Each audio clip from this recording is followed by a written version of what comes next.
வாலிப சகோதரர்களுக்கு சகோதரிகளுக்கு சொல்றேன், நீங்களா ரொம்ப கவனமா ஓய்வு நாள மாத்திரம் மிஸ் பண்ணிடாதீங்க. எந்த ஃபங்க்ஷனுக்கு போயிடாதீங்க. தேவனுடைய கட்டுப்பாட்டுக்குள்ள இருக்கீங்களா யோசித்து பாருங்க. எத்தனை தவறி இருக்கிறோம் இந்த வருஷத்துல, கொஞ்சம் யோசித்து பாருங்க. அடுத்து பாத்தீங்கன்னா உங்க தகப்பனையும் தாயும், நம்ம வீட்டு தகப்பனையும் தாயும் மாத்திரமல்ல, ஆவிக்குரிய பெற்றோர்கள், ஆவிக்குரிய தலைவர்கள் கர்த்தர் வச்சிருக்கிறாரு. பெரிய ஊழியர் இருப்பாரு, சின்ன ஊழியர் இருப்பாரு, எல்லாரும் இருப்பாங்க. அவங்கள நம்ம கேள்வி கேட்கக்கூடாது, அவங்கள நம்ம எதுவும் நோட் பண்ணக்கூடாது. நம்ம அவங்களுடைய கட்டுப்பாட்டுல அவங்களுக்கு கீழ்ப்படி, அவங்க என்ன சொன்னாங்களோ அதுக்கு அப்படியே கீழ்ப்படுகிற ஒரு இதயம் இருக்கா. இந்த நியமத்தை ஆண்டவர் கொடுத்தாரு. அந்த தகப்பனையும் தாயையும் பெரியவர்களையும் அந்த ஊழியர்களையும் அவங்களுடைய கட்டுப்பாட்டுல இருக்கீங்களா? கட்டுப்பாட்டுல இருக்கீங்களா? எத்தனை நாள் மீறி இருப்பீங்க யோசிச்சு பாருங்க. அப்படிலாம் இருந்தா என்ன நடக்கும் தெரியுமா? மாறான கசப்பான சூழ்நிலைகள், பாதைகள், இடுக்கமான சில சூழ்நிலைகள் வரும். வராம என்ன செய்யணும்? அப்ப நம்ம எதுல தவறி இருக்கிறோம்? அப்ப ரெண்டு கசப்பான சூழ்நிலையும் அந்த சிச்சுவேஷன் மத்தியில தான் ஆண்டவர் பிரமாணங்களை கட்டளைகளை கொடுத்து, முக்கியமான கட்டளை இந்த ரெண்டு கட்டளையும் இதை இந்த நாட்களில் நம்ம கை கொள்கிறோமா? ஒருவேளை நீங்க பெரிய ஆளா இருக்கலாம், அவங்கள ரொம்ப படிச்சிருக்கலாம், பெரிய பணக்காரர்களா இருக்கலாம், பெரிய தாவல்கள் யாரா இருந்தாலும் சரி, ஆண்டவர் உங்களுக்கு கொடுத்த தலைவர்களுக்கு நீங்க கீழ்ப்படியல, சரியில்லை, உங்களுடைய வாழ்க்கை, உங்களுடைய ஊழியம் சரியில்லை, நீங்க யாரா வேணா இருங்க, இந்த தாய் தகப்பனுடைய ஆவிக்குரிய தாய் தகப்பனுடைய கட்டுப்பாட்டுக்குள்ள நீங்க இருங்க. நம்ம அப்படிதான் திருத்துவதற்கு அவங்க அன்பினால நம்ம திருத்துவாங்க. பிரசனங்கள் கூட அன்புக்குமே தான் திருத்துறாங்க. இப்படி இருந்தா நல்லது, அப்படி இருந்தா நல்லது, அதுக்கெல்லாம் நம்ம கட்டுப்பட்டு கீழ்படி நமக்கு நாட்டில் நடக்கிறோமா? அடுத்து பாருங்க, 5வது பாடம் இஸ்ரவேல் ஜனங்கள் இருக்கிறார். இந்த நாம் கற்றுக்கொள்ள வேண்டிய ஆவிக்குரிய பாடம் என்ன பாருங்க. 33-30 எல்லாம் சேர்ந்து வாசிப்போம். யாத்திராகமம் 15-27 வாசிச்சோம்ல, அதே வசனம் எல்லாம் சேர்ந்து வாசிச்சு பார்ப்போம். சத்தமாக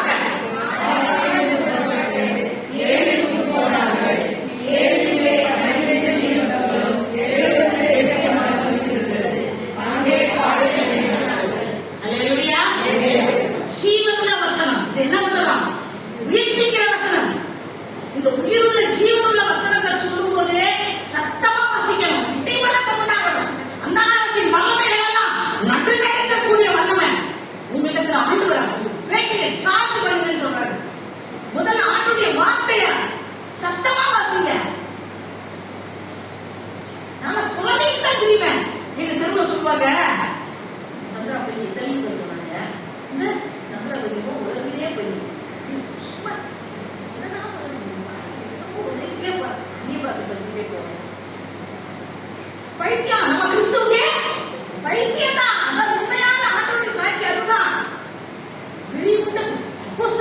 அப்போஸ்தலர்கள் பரிசுத்த ஆவியினால் வெறியோடி இருந்தார்கள். வெறித்தனமா பரிசுத்த ஆவியை பெற்றார்கள். அளவில்லாத நிரம்பி வழிகிற அபிஷேகம். அந்த அபிஷேகத்தை மட்டாக்கள் இவ்வளவு இருந்தா போதும். அதிக தூரம் படம் காரணம் சொன்னது போல மனதில் அதிக தூரம் ஆவிக்குரிய வாழ்க்கையில் ஒரு லிமிட் இருக்கு கிடையாது. அளவில்லாத அபிஷேகத்தை இயேசு கிறிஸ்து பெற்றிருந்தாரு. தாவீதுக்குள்ள அவங்களுக்குள்ள எல்லாம் இருந்த பவுலுக்குள்ள அப்படி அளவில்லாத நிரம்பி வெளிக்கிற அபிஷேகம் இருக்கும்போதுதான் அந்த நதி போகிற அந்த ஜீவ தண்ணி போகிற இடமெல்லாம் ஆரோக்கியப்பட்டு ஜீவராசிகள் பிழைக்கும், ஆத்தும மீட்பு, ஆத்தும ரட்சிப்பு, ஆத்தும அறுவடை நம் மூலமாக அநேகரை நீதிக்குட்படுத்துகிறவர்களாக ஆகாய மண்டலத்தின் ஒளியை போல நாம் பிரகாசிக்க முடியும். இருந்தா உருப்படியா இருக்கணும். ஏன் பேசாம வீட்டில் இருக்க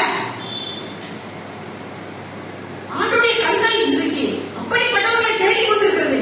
சரி, இந்த ஏரியில பாத்தீங்கன்னா இதை வாசிக்கும் போது ரொம்ப எல்லாருக்குமே பிரியமா இருக்கும். எப்படின்னா 12 நீரூற்று 70 இவ்வளவு கஷ்டப்பட்டு வந்தவங்களுக்கு எவ்வளவு பெரிய ஆசீர்வாதம் நம்ம நினைப்போம். ஆனா அது தவறு. மாறாவை யாரா இருந்தாலும் மாறாவை கடன் சொன்னாதான் நமக்கு என்ன கிடைக்கும்? ஏரியில் நீரூற்று கிடைக்கும். மாறாவுடைய அனுபவம் நம்ம வாழ்க்கையில் வரும்பொழுது நாம் தேவனுடைய சாயலாக அந்த திவ்ய சுபாவத்துக்கே நாம் உருவாக்கப்படுவோம். அவர் இருக்கிற வண்ணமாகவே நாம் அவரை தரிசிக்க போகிறோம். அவருடைய வருகையில அவருடைய எக்கால சத்தம் வேற யாரும் கேட்காதே. இப்படிப்பட்ட வெறித்தனமும் ஆண்டவரை தேடணும். வாசிக்கிறவங்க உலகத்துக்கு நமக்கு எந்த சமமும் கிடையாது. அப்படியே பாத்தீங்க ஒரு பாடம், ஃபர்ஸ்ட் பாடம் என்ன பாத்தீங்க? சுத்தத்துல தற்காலிக கூடாரம். ஏன் பிரயாசப்பட்டு நம்ம வெள்ளை செலவழிச்சு ஒண்ணுக்கு மேல காரியத்துக்கு ரொம்ப செலவழிக்கிறது. நீங்க பெரிய படி படித்து நினைக்கிறீங்க. ஆனா ஆண்டவரே இல்ல மகனே இதுல போதும், நீ வந்து கீழ்படிக்க. ஆண்டவருடைய ஊழியத்தை விட பரலோக எஜமானுடைய அப்பாயின்மெண்ட் விட பெரிய வேலை உலகத்துல கிடையாது. அவருக்காக எதை இழக்க சொல்றாரோ உலக மேன்மையெல்லாம் அவருக்கு முன்பாக அனுபவமாக உண்மையாக நடப்படுகிறது.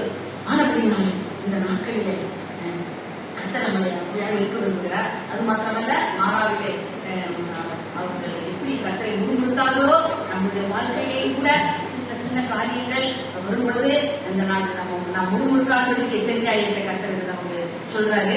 12 நீரூற்றுகள் எதை காட்டுகிறது சொல்லுவோம். 12 நீரூற்றுகள். 12 கோத்திரம் இருக்காங்கல்ல, 12 கோத்திரத்தார் தான் வராங்க. அந்த 12 கோத்திரத்தாருக்கு 12 நீரூற்று.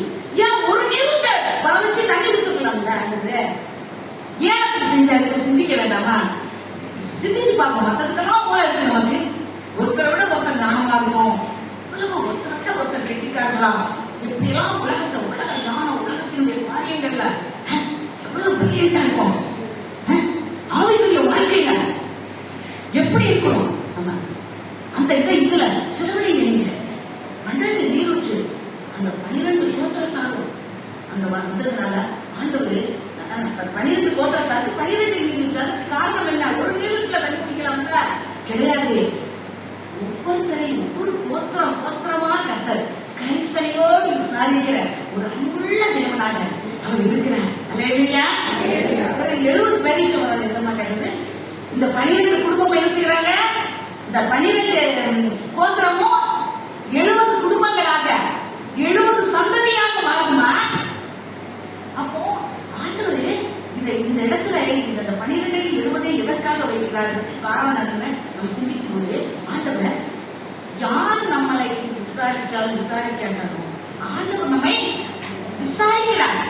அத முதல்ல நீங்க நம்ம மீது அவர் கரிசனை உள்ள தேவனாக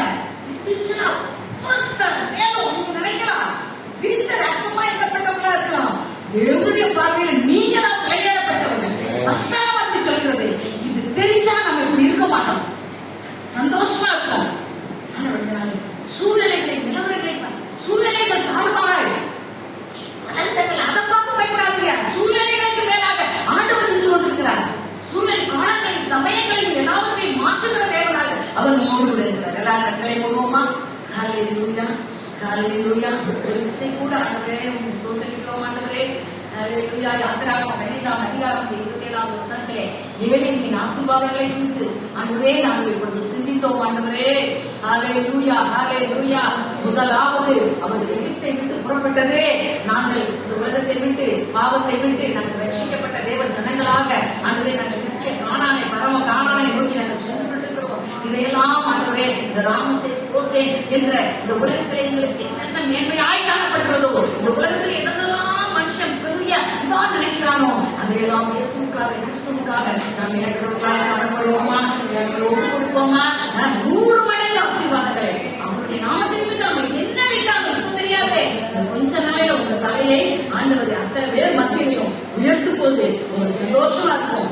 அப்படினாலே எகிப்திலிருந்து புறப்பட்ட போது இவ்வளவு காரியங்களை கற்றுக்கொண்டோம். பாளையங்கள் சுக்கோத் என்ற பாளையத்துல தற்காலிகமானது, நிரந்தரமற்றது உலகம், நிலையற்ற ஒரு உலகம் என்பதை நாம் அறிந்து கொண்டோம். அடுத்து 2வது ஏத்தான் என்ற அடைக்கப்பட்ட இடத்திலே கைவிடாத ஒரு தேவன் இருக்கிறார்.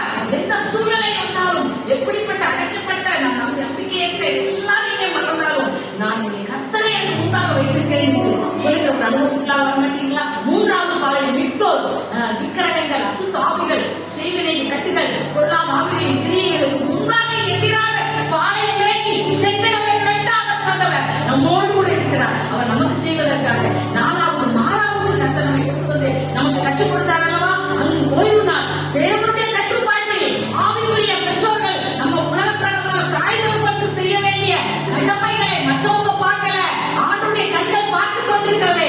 எந்த அளவு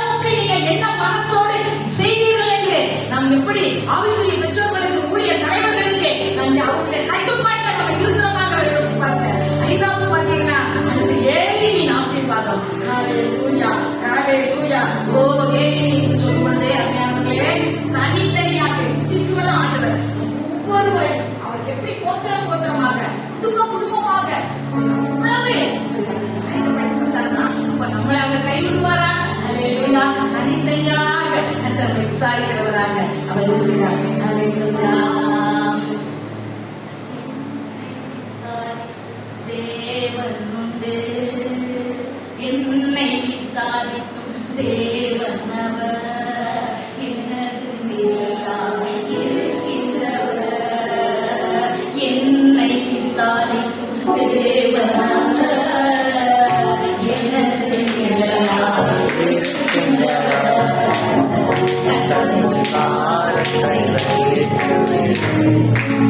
கலங்கி தவிக்காதே, அவனை உன்னை ஆதரிப்பார், அதிசயம் செய்வார்.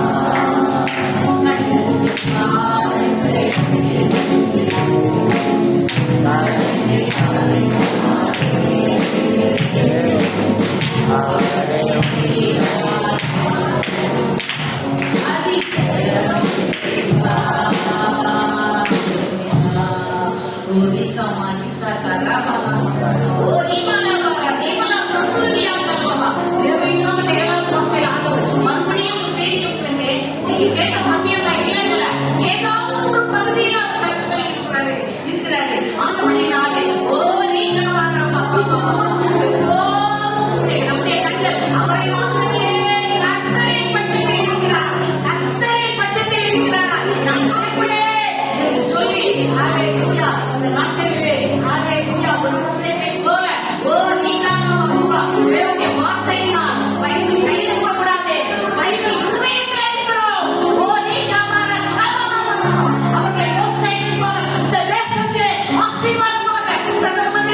ஆனா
ஆண்டவர் சொன்னாராம். உடனே சொன்னாராம், இது யோசேப்பின் உன்னே தான் ஆண்டவர் சொல்றாரு, நீதான்.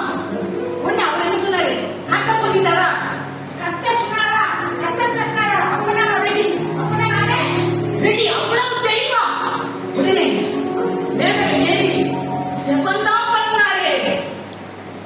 ஆண்டவருடைய வல்லமை, அபிஷேகம், அனாயிண்டிங், தேவனுடைய கிருபையும் அபிஷேகம் அளவில்லாமல் எல்லாரும் வெளிவெளி ஏற்பட்டது. அந்த யோசேப்பின் 16 வருஷம் சூக்கு பாலிஷ் போட்டு வந்த அவரை ஆண்டவருடைய கண்கள் நோக்கி பார்க்கணும். நீங்க ஏன் நீங்க ஒரு யோசேப்பின்களா? நிச்சயமாய் ஆண்டவர் உங்களை அழைக்கிறார். அதற்காக நீங்கள் வேத புத்தகத்தை, வேத வசனங்களை மணிக்கணக்காக நீங்க வாசிக்கும்படியாக கர்த்தர் எதிர்பார்க்கிறார். அப்படிப்பட்டதான கிருபையை தந்து கர்த்தருடைய சித்தம் தரிசனம் நம்முடைய ஒவ்வொரு மேல் கர்த்தர் நிறைவேற கர்த்தர் செய்ய போகிற கர்த்தரை நன்றியோடு சோதரித்து ஜெபம் கேள் நல்ல பிதாவே. ஆமென் ஆமென்.